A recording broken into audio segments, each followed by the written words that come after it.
J'ai accompli quelque chose de difficile en fin d'année dernière. Du coup, il y a quelques semaines, je suis allée voir ma famille, que je n'avais pas vue depuis longtemps. Avec ma fille, tout s'est très bien passé. J'ai réussi à gérer, j'ai réussi à parler de ce qui me tourmentait, du mal que ça pouvait me faire. Et voilà, dans l'ensemble, c'était plutôt bien. Donc, je suppose que c'est une victoire. Pour cette nouvelle année, je devrais avoir des bonnes résolutions, comme tout le monde. Toujours les mêmes, perdre du poids, dessiner plus, sortir plus, prendre soin de moi, gna gna gna gna. Finalement, du coup, j'en ai pas. Parce que ce sont des objectifs que j'ai depuis toujours, donc j'avance au fur et à mesure et c'est ça qui compte.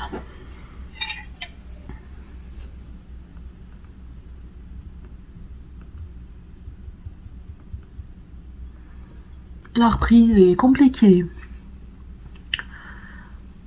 Pour moi, pour ma fille, pour tout le monde. C'est dur de se relever à 7h du matin. Faut reprendre le rythme. Je suis en pleine organisation des pièces de mon quotidien, comme d'habitude. Ça va tenir quelques jours et ça va s'effondrer. Mais ça m'occupe, c'est bien.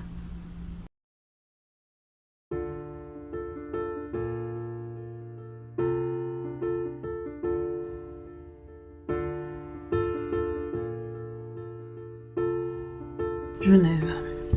C'est la ville où je suis née, pourtant je la porte pas dans mon cœur. Parce que j'y ai vécu beaucoup de mauvais souvenirs. Le fait de me promener dans les rues avec ma fille et mon père, visiter le fameux quartier des Schtroumpfs, ça a été vraiment très agréable. Je pense que cette visite m'a aidé à modifier la vision que j'avais de cet endroit détestable. Et je pense que la remise en question, c'est ça aussi.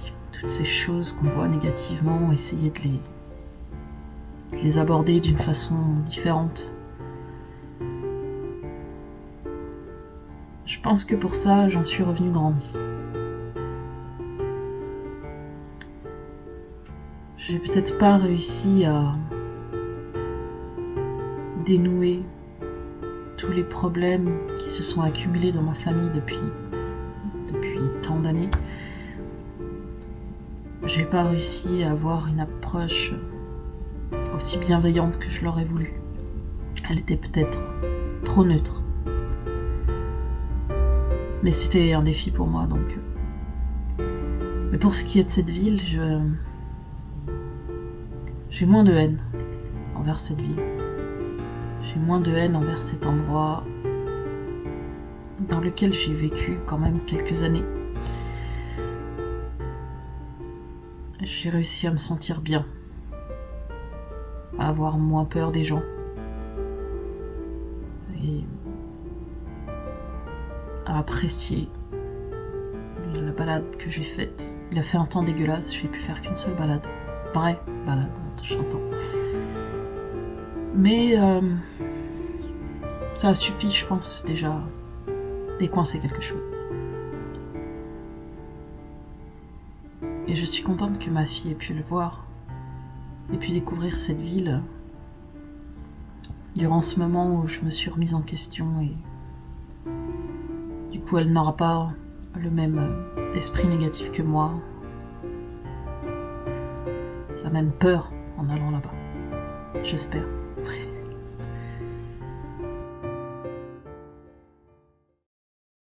J'ai ramené énormément de vêtements de là-bas. Énormément. Alors tous ne me vont pas forcément parce que j'ai du poids à perdre, n'est-ce pas? Mais la plupart me vont. En tout cas, j'arrive à les enfiler. Ils me plaisent. Donc il faudrait que je fasse du tri, histoire de dégager de la place. J'ai une scrollbox à finir.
Qu'est-ce que tu fais avec ça?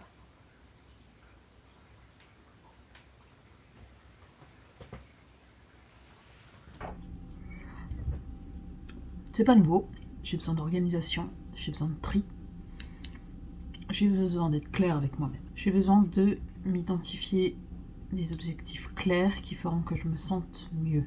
Et j'ai beaucoup réfléchi, j'en ai trouvé 4. Je pense que le mieux pour m'organiser, la méthode qui a été le plus efficace pour moi, et que je me dois de reprendre parce que, effectivement, ça m'aidait, c'est évidemment, bien sûr, tout le monde connaît, le bullet journal. Très clairement, je ne vais pas m'éparpiller. Donc j'ai bien réfléchi aux pages qu'il me fallait et qui me serviraient vraiment dans mon évolution personnelle pour aller mieux et pour aider mes proches à aller mieux.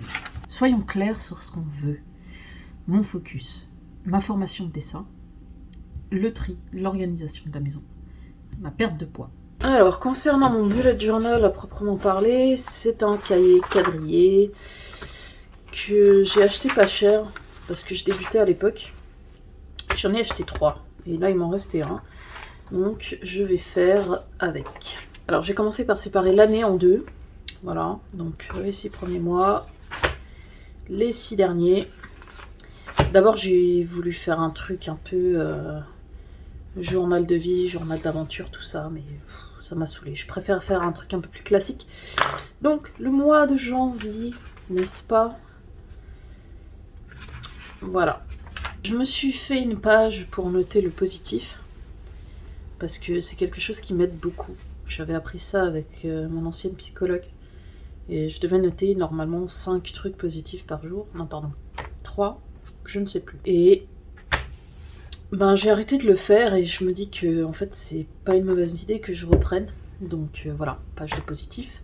Je me suis fait une wishlist et une give list parce que j'ai souvent des idées de cadeaux et je les oublie tout de suite. Et wishlist, c'est histoire d'ordonner ce que j'aimerais vraiment en priorité parce qu'il y a tellement de choses que je veux. C'est pas bien. Attention à la planète. Alors, ici, je me suis fait ma page de formation sur les bases du dessin. Donc, je l'ai découpé en 5 modules plus l'introduction et l'exercice final. Je vais noter le nom des vidéos que je suis censée regarder. Donc, petit à petit, je remplirai pour montrer que j'ai avancé dans la visualisation. Je me suis fait une case des idées de dessins que je pourrais avoir. Parfois ça me motive du coup d'avoir des idées, même si au début ça sera surtout de la perspective des cubes. Et voilà, c'est assez banal, mais du coup j'aime bien me trouver des idées pour me motiver. Des rappels parce qu'il y a des principes que j'oublie très souvent. Et je me suis fait un tracker sur 6 mois pour savoir quand est-ce que je fais du dessin, quoi, de la formation de dessin. Voilà. Donc très classique aussi, je me suis fait un tracker de perte de poids, n'est-ce pas? Youpi. Voilà, donc pas grand chose de bien motivant. Alors vous voyez, les feuilles de ce cahier sont vraiment très fines. Donc là j'ai utilisé un feutre, ça a passé de l'autre côté. Donc c'est pas terrible si on est déjà dans le budget depuis un petit moment. Je pense que pour débuter c'est pas mal parce qu'il est vraiment pas cher. Il est quadrillé, c'est peut-être plus facile au début pour bien compter, faire des trucs symétriques et compagnie. Il a un petit marque-page et il a une pochette tout à la fin. Donc je sais pas si je le retrouverai, mais si je le retrouve je mettrai du coup un lien dans la description pour ceux que ça intéresserait de se lancer dans le bullet journal. Voilà, donc moi maintenant ce que je vais faire, j'aimerais pouvoir me faire un tracker de mon tri, de mon rangement. Et j'avoue que je n'ai pas d'idée. Donc je vais aller voir des idées et on se retrouve juste après. Bon, je crois que je vais me baser sur une roue du rangement simple. Une roue du rangement de Marie Kondo. Je vais juste réutiliser la roue uniquement pour faire du tri. Je pense que c'est pas une mauvaise idée. On va voir. Bon, parce que c'est la première fois que je fais un truc comme ça. On va d'abord le faire au crayon. Ok. Ok, bon, c'est parti. Allons-y. Hop là. Wouhou! Alors, le truc maintenant, c'est que il faut que je détermine En combien je vais le diviser? Parce que j'ai évidemment fini la cuisine. Et la pièce la plus compliquée, ça va être la chambre de ma fille. Bref. Donc, nous avons notre chambre à nous.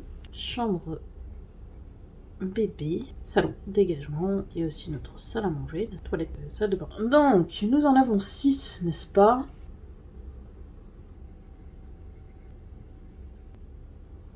Pas parfaitement symétrique, mais je m'en fiche. Voilà, ce que je veux, c'est que ce soit clair. Donc, les deux grosses parties, là, on va mettre la chambre de ma fille. Là, ça va être le dégagement. Ça va manger. Le petit qui est là, ça va être les toilettes. On va mettre notre chambre là.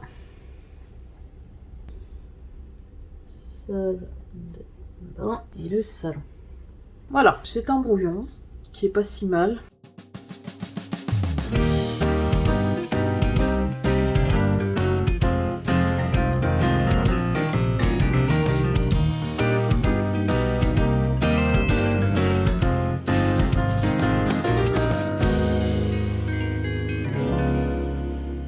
There's a knock. Open the door. A human-sized package ripped through a tape like butter. Cardboard like toast. No time for instructions. The fire's dying. 2 birds, 1 stone. Fill the tank with water. Turn the ignition and hatch it.